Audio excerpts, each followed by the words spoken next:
Peternak bebek pemula banyak yang gagal? Dari hasil pengamatan kami selama ini ternyata ada beberapa dan cukup banyak sih faktor yang mempengaruhi kegagalan dari ternak bebek.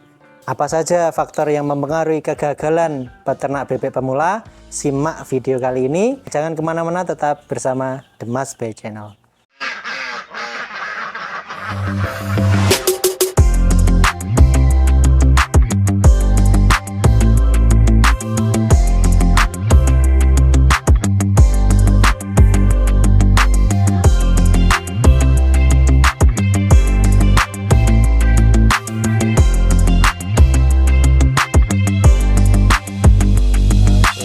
Menemukan resep-resepnya atau pola-pola budidaya di sana. Assalamualaikum warahmatullahi wabarakatuh. Bagaimana kabarnya teman-teman semua? Saya ucapkan terima kasih bagi teman-teman yang sudah subscribe channel ini. Semoga saya doakan usahanya tambah besar, tambah lancar, dan tambah berlimpah. Allahumma amin ya rabbal alamin. Oke teman-teman, sudah lama kita nggak berjumpa ya. Alhamdulillah kali ini kita bisa membuat video lagi.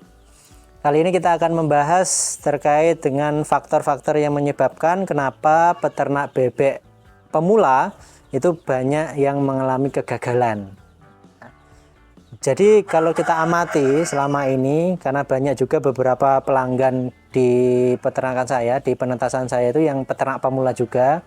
Ada yang mereka lanjut untuk usaha karena mendapatkan hasil, ada juga yang tidak sedikit pula yang dari mereka itu memulai ternak bebek tapi juga gagal. Nah, maka dari itu kita perlu untuk memperhatikan faktor-faktor yang mempengaruhi kegagalan dari ternak bebek, khususnya bagi mereka yang pemula. Kalau yang sudah pemain lama biasanya sudah memahami ya, sehingga mereka bisa bertahan di segala kondisi sampai detik ini.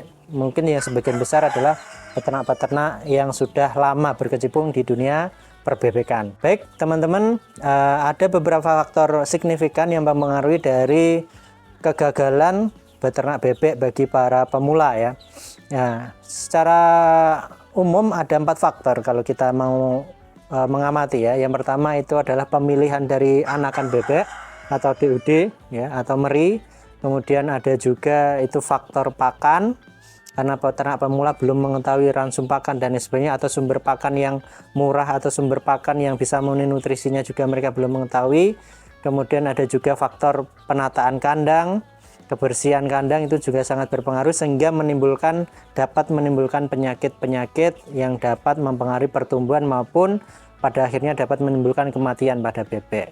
Kemudian yang keempat itu adalah faktor yang ini berada di luar kendali peternak. Apa itu? Yaitu faktor harga. Yang ini sering menjadi kendala bagi peternak, khususnya peternak pemula, karena belum mengetahui pola dan sebagainya. Baik teman-teman, kita akan bahas satu persatu di video kali ini. Baik, faktor yang pertama yang mempengaruhi kegagalan dari ternak bebek bagi para pemula adalah pemilihan anakan bebek yang salah atau kurang tepat misalnya.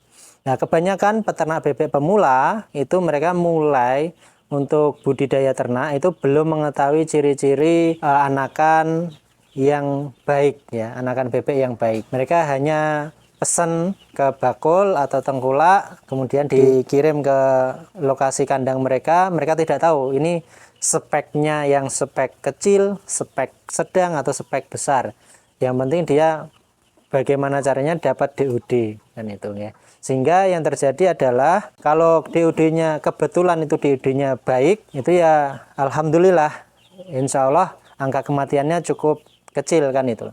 Tapi kalau peternak pemula itu mulai beternak ke saat harga bebek sedang tinggi, nah ini juga agak sulit juga kan itu. Yang pertama, mereka kesulitan untuk mendapatkan DUD karena memang DUD yang ketika harga tinggi itu kita nyarinya sulit. Penetas-penetas sudah punya pelanggan sendiri-sendiri dan biasanya kebutuhan mereka meningkat sehingga tidak bisa memenuhi kebutuhan para peternak di luar langganan mereka kan itu. Ataupun juga mereka bisa mendapatkan DUD, para peternak pemula ini dapat mendapatkan DUD, tapi DUD-nya biasanya kualitasnya juga bermasalah kan itu. Ya, bisa jadi yang banyak itu DOD dari luar wilayah. Kalau saya di Blitar biasanya mereka dapatnya dari DOD di luar wilayah Blitar, ataupun dapat DOD dari telur yang baru atau sering disebut DOD tembean ya. Kalau istilah Blitar itu DOD tembean. Ya, DOD tembean itu adalah DOD yang berasal dari telur dari indukan yang baru mulai bertelur ya. Itu sekitar umur 6-7 bulan. Indukan itu mulai bertelur. Lah telur yang baru itu biasanya kalau ketika permintaan tinggi itu diteteskan juga. Tapi biasanya hasil dari tetesannya itu DOD-nya lemes-lemes dan lain sebagainya. Dan kalau DOD pas harga mahal itu pun juga dijual bagi para penetas yang mungkin dalam tanda kutip agak nakal gitu ya. Ya biasanya kasus-kasus dari peternak bebek pemula itu mereka gagal di awal karena kualitas DOD-nya rendah, bisa jadi karena DOD-nya adalah DOD tembehan.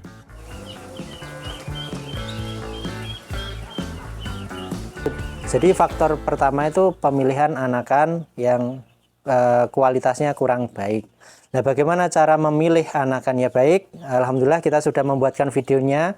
Nanti teman-teman bisa nonton di channel ini. Bisa di scroll lagi ya ke atas, video-video yang agak lama kita sudah buatkan video khusus untuk bagaimana cara memilih DOD atau anakan yang baik. Faktor selanjutnya adalah tentang tingkat kematian. Nah, tingkat kematian ini erat kaitannya dengan penyakit ya.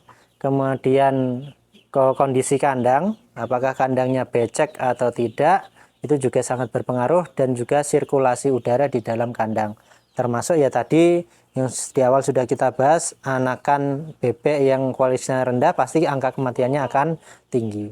Selain itu, kondisi kandang juga akan mempengaruhi kesehatan dari ternak bebek pedaging. Para peternak bebek pemula ini mungkin karena mereka belum pernah ternak sehingga belum mengetahui bagaimana penataan kandang yang baik.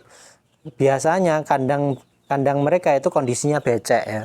Kalau kondisi becek otomatis ternak pertama tidak nyaman. Yang kedua, kalau kandangnya bebek otomatis penyakit itu akan mudah untuk berkembang di dalam kandang, sehingga akan mempengaruhi minimal pertumbuhan dari si bebek itu sendiri.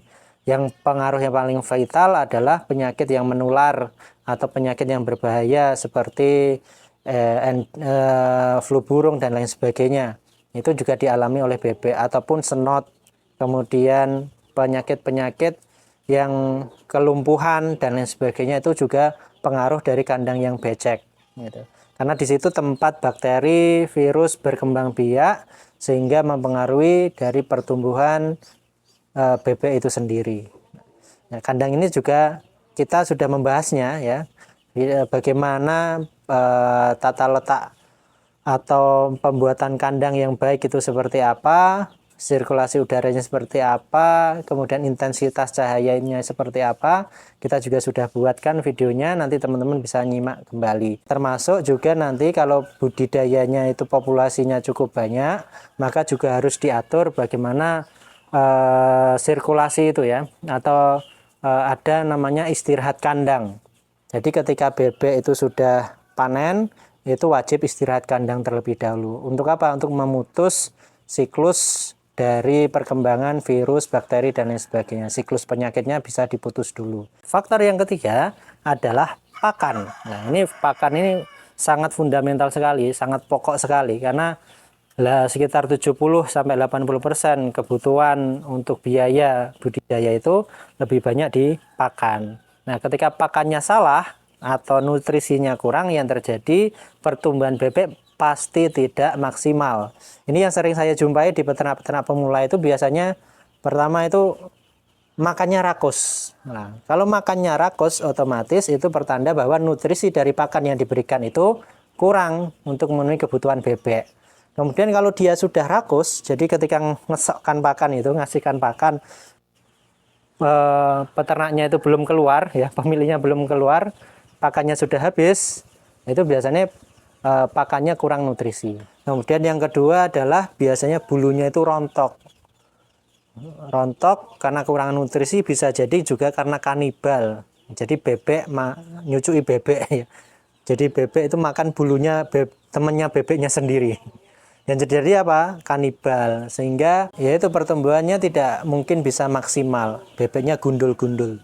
Nah, itu salah satu pertanda bahwa pakan yang diberikan itu kurang nutrisi. Selain juga karena bisa jadi karena kepadatan kandang yang terlalu tinggi. Nah, kepadatan kandang yang terlalu tinggi itu berdampak pada satu, kandang akan menjadi mudah becek, mudah bau, sehingga mudah terserang penyakit. Yang kedua, pertumbuhan bebek tidak akan maksimal. Kebetulan bebek pedaging itu proteinnya sekitar 18%. Jadi teman-teman nanti harus meransum pakan dengan komposisi pakan ransum itu kandungannya adalah minimal 18% protein kasar. Nah, bagaimana cara mencampur pakannya, bahan-bahannya apa saja, insya Allah kita akan buatkan videonya ke depannya ya. Insya Allah selanjutnya kita akan buatkan video tentang bagaimana pembuatan pakan campur untuk bebek pedaging. Tentunya dengan potensi bahan pakan di wilayah masing-masing ya. Terutama kalau saya membuatnya berarti di Blitar seperti apa. Selanjutnya, faktor yang keempat itu adalah faktor harga. Nah, biasanya ini yang jadi kendala itu adalah para peternak pemula itu memulai usahanya ketika harga bebek sedang murah. Sehingga ini sangat fatal sekali. Kenapa? Ketika mereka mulai usaha, kemudian saat panen harga bebek itu murah. Yang pertama itu jelas kan itu ya. Biayanya cukup untuk biaya pakan, produksi dan lain sebagainya dibandingkan dengan harga panenan itu sangat nipis sekali. Maka rawan sekali terjadi kerugian. Yang kedua, biasanya bakul-bakul atau pedagang bebek itu saat bebek murah sulit untuk dihubungi. Apalagi bagi peternak pemula yang dia belum punya relasi untuk penjualan pasca panen itu seperti apa. Penjualan saat bebek itu sudah waktunya panen, biasanya kesulitan nyari pedagang. Kenapa? Karena pedagang-pedagang itu sudah sibuk sendiri untuk memanen langganannya masing-masing. Kadang itu sudah langganan saja panennya molor kan itu. Kalau sampai itu terjadi, kemungkinan besar bisa dipastikan peternak itu bisa rugi. Kenapa? Karena panennya molor, pakannya nambah, biaya juga ikut nambah, kemudian bobot badannya juga tidak signifikan nambahnya. Sehingga yang terjadi adalah biaya produksi menjadi membengkak. Pada akhirnya ketika jubek ya istilahnya, stres, bingung mau jual kemana, pokoknya sapa wae sing gelem nuku, siapa saja yang mau beli terus diserahkan gitu ya, sak rega-regane. Nah, pada akhirnya mereka para peternak pemula ini banyak yang kapok untuk ternak bebek lagi. Nah, itu biasanya faktor yang sangat menentukan kelanjutan dari budidaya ternak bebek ini. Maka saran saya bagi para peternak pemula harus diperhatikan betul, tidak hanya semangat untuk memulai usaha, tapi juga harus diperhatikan betul faktor-faktor yang sudah kita bahas tadi. Mungkin itu dulu video kali ini, semoga bermanfaat. Jangan lupa like, subscribe, dan share video ini. Semoga menambah kebermanfaatan dari video ini. Jangan kemana-mana, tetap bersama The Mas Bay Channel. Assalamualaikum warahmatullahi wabarakatuh.